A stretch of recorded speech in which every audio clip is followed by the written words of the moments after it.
Bonjour à tous. Ben voilà, on a le pacte entre Macron et les oppositions entre guillemets dévoilé, démasqué. Ça y est, on l'a. Par ce qui s'est passé cette semaine et notamment ces dernières heures sur le deuxième dîner de com de Macron à Saint-Denis. Je vais vous en parler, mais vraiment dans le détail, vous allez voir, c'est passionnant. Et puis sur la motion de censure, peut-être qui était la plus importante du quinquennat jusqu'ici, qui est passée inaperçue, qui est la moins bien votée. Et vous allez comprendre pourquoi. Et d'ailleurs, l'Union européenne et tout ça s'est passé en 24 heures. Mais ça démasque un pacte avec les partis représentés au Parlement est censé jouer le rôle normalement d'opposition. En tout cas, leurs électeurs les avaient élus en imaginant cela, évidemment, en juin 2022 lors des législatives. N'hésitez pas à me dire ce que vous pensez de cette vidéo et à la partager si vous voulez bien, à la relayer et à vous abonner à cette chaîne YouTube. Vous cliquez sur s'abonner ou à vous réabonner si vous êtes désabonné, si vous avez été désabonné, ça peut arriver avec YouTube. Vous cliquez sur s'abonner, c'est un clic, c'est gratuit. Hop, c'est fait. Et c'est tout simplement. Et comme ça, nous pouvons eh bien mieux relayer, diffuser, trouver de nouvelles personnes parce qu'elle va être mieux recommandée la vidéo par YouTube si vous êtes abonné plutôt que pas abonné, bien évidemment. Ceux qui me demandent la réponse aux élucubrations dernières de Monsieur Asselineau, c'est dans la vidéo directe de ce vendredi soir à partir de la 10e minute. Je le dis au passage parce que je sais qu'il y aura des commentaires pour me demander. C'était ce direct du 17 novembre à partir de la 10e minute, si ça vous intéresse. Puis regardez tout le direct, c'était intéressant et j'ai répondu à vos questions en direct. Je ferme cette parenthèse. Le 30 novembre, je suis en réunion publique à Nîmes. Inscription, petit formulaire sous la vidéo en description. J'ai hâte de vous voir, mais inscrivez-vous, il y a plein de monde qui s'inscrit, ça sera bientôt plein. Inscrivez-vous à la réunion publique de Nîmes le 30 novembre, jeudi soir, et vous allez voir, il y a toutes les informations dessus. Par ailleurs, le 7 décembre, c'est un matin, 10h, rendez-vous place Pierre-Laroque à Paris, grosse manif sous les fenêtres du ministère de la Santé, spécial effet secondaire. 7 décembre. Et je vais faire venir des gens qui vont témoigner, et ça va être un très gros moment. Et on sait qu'Aurélien Rousseau sera là. Puisque la dernière fois, il a pris une photo de notre manif en direct, le 11 novembre, il a tweeté du ministère de la Santé. C'est bien, Véran faisait pas ça. On va pouvoir avoir un dialogue. Soyez là très nombreux. Voilà, écoutez, on va commencer. Alors, le pacte Macron-opposition, entre guillemets, éclate au grand jour. Et ça, c'est bien. Je veux dire, quand on écoute sur le fond, c'est un peu désespérant, parce que c'est que des soumis et des traîtres, bien sûr. Ça, c'est le côté désespérant. Mais ce qui est bien, ce qui est positif, c'est que tant que les gens ne voient pas cela, tant que les Français ne l'ont pas sous les yeux ou ne le comprennent pas clairement, tant qu'ils croient à une opposition, ils ne peuvent pas sortir de ce tunnel. Une fois que le pacte est démonté, démasqué, dévoilé, ils peuvent sortir du tunnel et briser leur chaîne. Alors, on l'a vu lors de deux gros événements en 24 heures. D'abord, ce 17 novembre, le deuxième, ce que j'appelle le dîner de com de Macron. Il y en avait eu un premier, souvenez-vous, le 30 août. C'est toujours à Saint-Denis. Macron invite les chefs des partis représentés au Parlement. Bon. Et allez voir ma première vidéo à l'époque. J'avais annoncé qu'il n'en ressortirait rien, qu'il fallait boycotter et ne pas rentrer dans le jeu de Macron, qui ne pouvait le servir que lui et sa communication, ce qui s'était exactement passé. Il en a refait un deuxième le 17 novembre. Et la preuve que quand on le boycotte, c'est là qu'on tape où ça fait mal, c'est que Macron perd ses nerfs et qu'il devient furieux quand il y a des boycotts. Parce que là, quelques-uns ont boycotté. Preuve que j'avais raison d'ailleurs sur l'inutilité de tout ça, puisque certains se sont mis à boycotter alors qu'ils étaient allés le 30 août. Ces trois chefs de parti qui ont boycotté, Faure du PS, Ciotti de LR et Bompard de LFI. Ça ne veut pas dire que ce sont des gens formidables. Je dis juste qu'ils ont eu raison de boycotter. Il faut reconnaître quand les gens ont raison, ils ont raison de boycotter. Je ne vais pas dire l'inverse, je vais recommander de boycotter. Mais il y en a d'autres qui y sont allés. Et donc cet événement a quand même eu lieu. Et alors, quand on boycotte, Macron perd ses nerfs, ce qui prouve que c'est ça qu'il faut faire. On l'a vu, ça a été rapporté par l'AFP, il était en Suisse, à Berne, le 15 novembre, il a réagi, on lui a demandé, il y a des gens qui boycottent votre dîner, là. Et il dit, je cite, c'est une faute politique majeure, c'est une absence absolument indigne, dit-il, et il ajoute, aucun prétexte ne le justifie, on le voit physiquement énervé, en colère, et perd ses nerfs, ce qui prouve qu'on tape là où ça fait mal. C'est ça qu'il faut faire. Donc si tous avaient boycotté, ce dîner n'aurait pas eu lieu. Macron aurait été planté en race campagne et ridiculisé. Et ça lui ferait du bien, parce qu'il a une boursouflure de l'ego, lui aussi. Et ça lui ferait du bien, de temps en temps, un peu plus souvent, de se prendre comme cela, un râteau, vulgairement, comme on dit. Mais c'est important devant toutes les caméras de France. Par ailleurs, plus intéressant encore, si tout le monde avait boycotté, sa communication et ses manipulations auraient été démasquées, parce que Là, le problème, c'est que ce dîner a quand même lieu. Donc il peut dérouler ces éléments de langage. Et les macronistes déroulent en disant « Regardez, nous avons un président qui consulte l'opposition, qui est dans le débat, qui est dans l'écoute, qui est dans le dialogue. » Alors que la réalité, c'est qu'il gouverne à coup de 49.3 sans arrêt comme jamais, à coup de LBD dans les manifestations, voire interdites, et qu'il n'a jamais fait aucun référendum et qu'il n'a pas l'intention d'en faire un. C'est ça la réalité. Mais comme il y a cette mousse de communication, comme il y avait en janvier 2019, après les Gilets jaunes, le grand débat qui faisait croire qu'il s'intéressait à ce que disaient les Français, là, il refait la même chose. Donc c'est pour ça qu'il faut boycotter. Parce que là, il a quand même eu lieu, donc le pacte, il est démontré. Dans ce dîner, il y avait la présidente de l'Assemblée nationale, Yaël Braun-Pivet, il y avait le président du Sénat, Gérard Larcher, mais il y avait bien sûr Renaissance et le Modem, mais ça c'est les macronistes, mais il y avait aussi des gens soi-disant d'opposition. Il y avait Bardella pour le RN, il y avait Roussel pour le PCF, il y avait, je crois, Marine Tondelier pour Europe Écologie Les Verts, donc 3 partis soi-disant d'opposition, PCF, Verts, RN. Mais ils y étaient.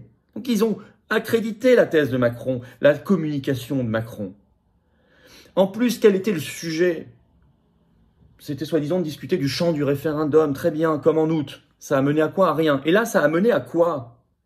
Bah rien, voire du pire. Parce que moi, je vais vous lire le compte-rendu de l'AFP, là, ce 18 novembre, sortie de réunion, sortie de dîner de com. Écoutez bien, je cite l'AFP.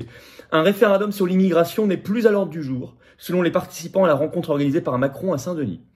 AFP toujours, je cite, « Un consensus s'est dégagé autour de la table sur le fait qu'il paraissait compliqué d'élargir la possibilité de tenir des référendums sur des sujets sociétaux tels que l'immigration. » Vous avez bien entendu, un consensus s'est dégagé.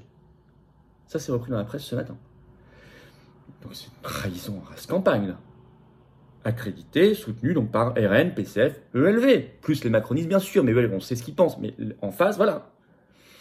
Moi, j'avais dit, je ne serais allé qu'au premier si j'avais été invité. J'y serais resté 10 minutes en introduction. J'aurais certainement pas dîné avec Macron.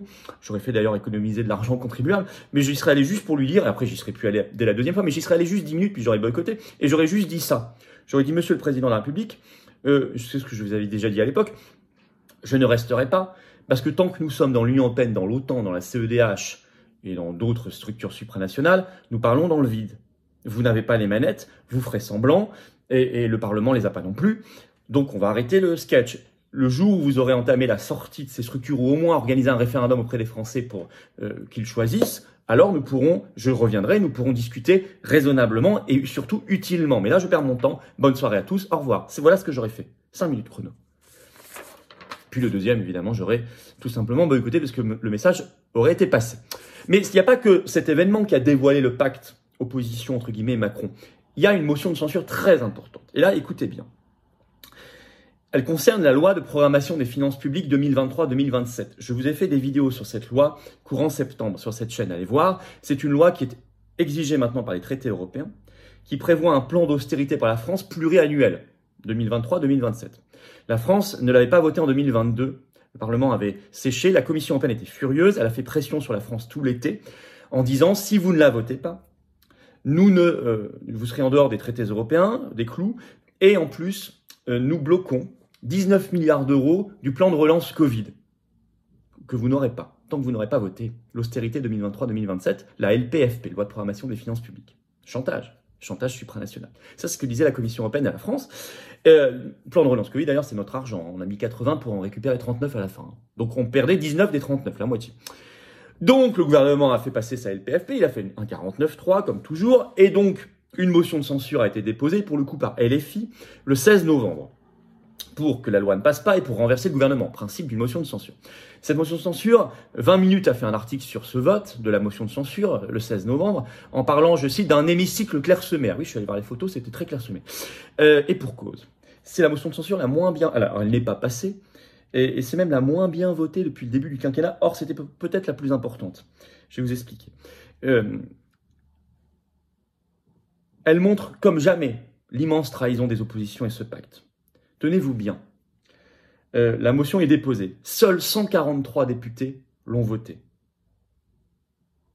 Plein n'étaient même pas dans l'hémicycle. Seuls 143 l'ont votée. Or, les oppositions sont majoritaires. Elles ont plus de 300 députés. Bon. Le groupe Lyot, qui avait été courageux au début 2023 en déposant sa motion de censure transpartisane, pas un seul ne l'a voté. Pas un seul. Donc c'est fini là. Maintenant, c'est fini la pseudo-résistance, c'est devenu comme les autres une opposition en carton. LR, évidemment, n'a pas voté. LR, de toute façon, c'est complètement rallié à la Macronie, comme toujours. Le RN, qui est normalement le premier groupe d'opposition avec 88 députés, qui avait quand même, je le rappelle, promis de voter toutes les motions de censure d'où qu'elles viennent, ce qui était bien. Déjà, une fois, ils ne l'ont pas fait. En juillet 2022, ils n'ont pas voté la motion de censure. Donc, ils avaient déjà... Mais là, ils ne l'ont pas voté. Donc, ils ont trahi leurs propres promesses devant leurs électeurs. 0 de leurs 88 députés l'ont voté. 0. Mais pourquoi ils n'ont pas voté cette fois-ci? Parce que, je vous rappelle, le 25 septembre 2023, le Parisien révélait que le RN voulait s'abstenir sur la LPFP, la loi de programmation des finances publiques, donc la faire passer. Parce que s'il votait contre, elle ne passait pas. S'il n'y avait pas de 49.3 et un vote normal, il voulait la laisser passer. La Croix a même fait un article qui est toujours en ligne le 27 septembre dernier en disant le titre « Le RN au secours de la LPFP ». Et leur député Jean-Philippe Tanguy avait confirmé à Politico qu'effectivement, ils allaient laisser passer la loi d'austérité de Bruxelles, la LPFP, qui s'en était même entretenue avec Bruno Le Maire. Et que ça s'était très bien passé. Vous retrouverez les articles. Donc là, cohérent avec lui-même, il n'a pas voté la motion de censure. Mais c'est une trahison terrible. Parce que s'il y a bien une motion de censure qu'il fallait voter, c'était celle-ci. C'est cette LPFP, cette loi, c'est l'austérité et c'est le chantage supranational. Donc il faut dégommer tout ça. Là, on est au cœur de l'oligarchie. C'est l'austérité pour les pauvres gens et pour les pauvres et les classes moyennes et les gens qui vivent déjà difficilement dans une pauvreté. Et en plus, c'est le chômage supranational, c'est le chantage supranational. On accepte ça. On accepte d'avoir un pistolet sur la tempe en disant si vous ne votez pas, on ne vous donne pas les 19 milliards. On tombe, on accepte ça, mais on acceptera tout. Alors vous voyez, par deux événements cruciaux en 24 heures, on a vu ce pacte Macron-fausse opposition. Le dîner de com et cette motion de censure essentielle, pas comme les autres. Vous savez, on ne peut pas leur faire confiance. On ne peut faire confiance qu'à nous-mêmes, ça s'appelle la résistance. Et vous allez voir la résistance dès ce lundi-là. Dès ce lundi 20 novembre, je vais lancer une grosse opération sur cette chaîne pour forcer les eurodéputés français à voter contre l'identité numérique parce que ça arrive en vote en commission au Parlement européen fin novembre, puis en plénière mi-décembre. C'est en plénière notamment que tout se jouera. Ça sera de la résistance. Et ça, c'est de la résistance.